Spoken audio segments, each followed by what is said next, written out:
A 17-year-old is indicted in the shooting death of a Denton Guyer High School football player. But it still creates errors in the messages you try to send. Beverly is considered the university's icon. She was also a lovable pet. Right now, New Republic can't sell beer to the public, but Senate Bill 518 could change that. If you walk through downtown Hearn, you won't find very many open stores. And for many, it's sad to see that some of the structure is falling apart. We've all heard how traumatic the flu can be, even sending people to the emergency room. This is an example of the gingerbread these volunteers back here have been baking for about 10 days now. It was an alarming evening tonight for those staying at the Hampton Inn just next door. Continuing coverage of a case out of Caldwell where a grandmother was murdered and granddaughter sexually assaulted. A brand new fire station nestled in the heart of College Station. Investigators are still on scene, and here's a recap of what happened.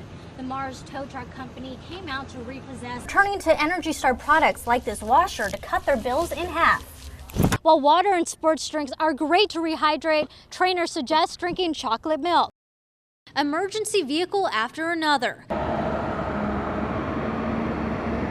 coming from all over Texas and beyond. It's really amazing to see the brotherhood of fire departments and police departments come together, to have people coming all the way from Canada, all across the United States, and especially in Texas. We've had a great show of support. Music fills the air as the procession makes its way to the Central Baptist Church. Then the walk, an emotional one for these emergency responders. The emotions are real high. It's a very somber moment, but uplifting to have all the support from the outside departments as well as all of our brotherhood here in Brazos County. Onlookers lining their path.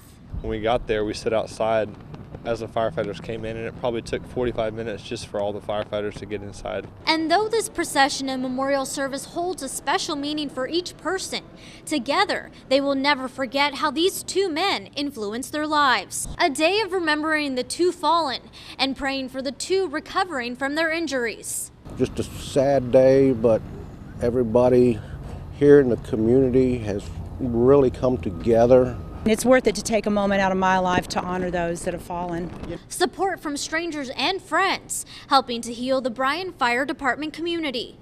Staring in the mirror, mentally preparing to get more than 10 inches of her hair cut.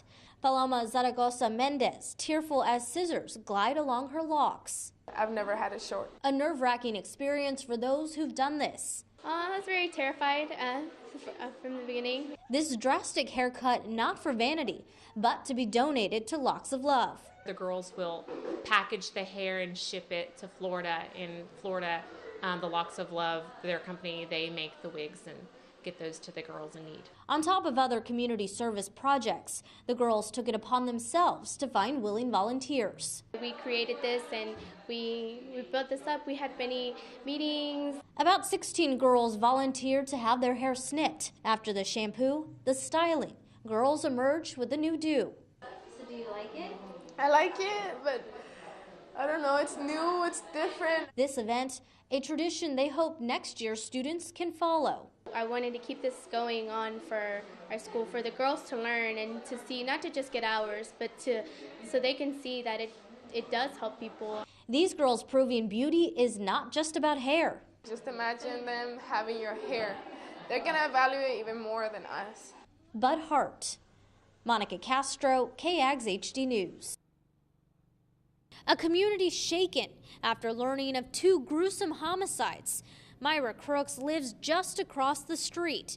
She says neighbors have been on edge. For something like this to happen is very scary now, because now you feel like you're not safe in your own home. Of course, everyone is affected by it all, because this is a road where everybody knows everybody. I talked to family members today who didn't want to be on camera at this time, but they tell me that they're taking this very hard. They're calling it a horrific tragedy. It's hurtful, it's painful to lose a good person, a decent person, a kind person that wouldn't hurt a fly. While investigators aren't releasing many details on what they believe led to the killings, what we do know, law enforcement says Shanta Crawford's husband found the bodies in different areas of the home Wednesday evening and called 911.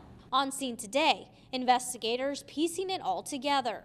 A very detailed crime scene reconstruction is currently underway. That process being used called a scan stage as crime tape surrounds the home of one of their friends. Neighbors try to make sense of what happened. That's what I feel like I lost a family member. All I can say, we will be praying for the family. In Walker County, Monica Castro, KAGS HD News.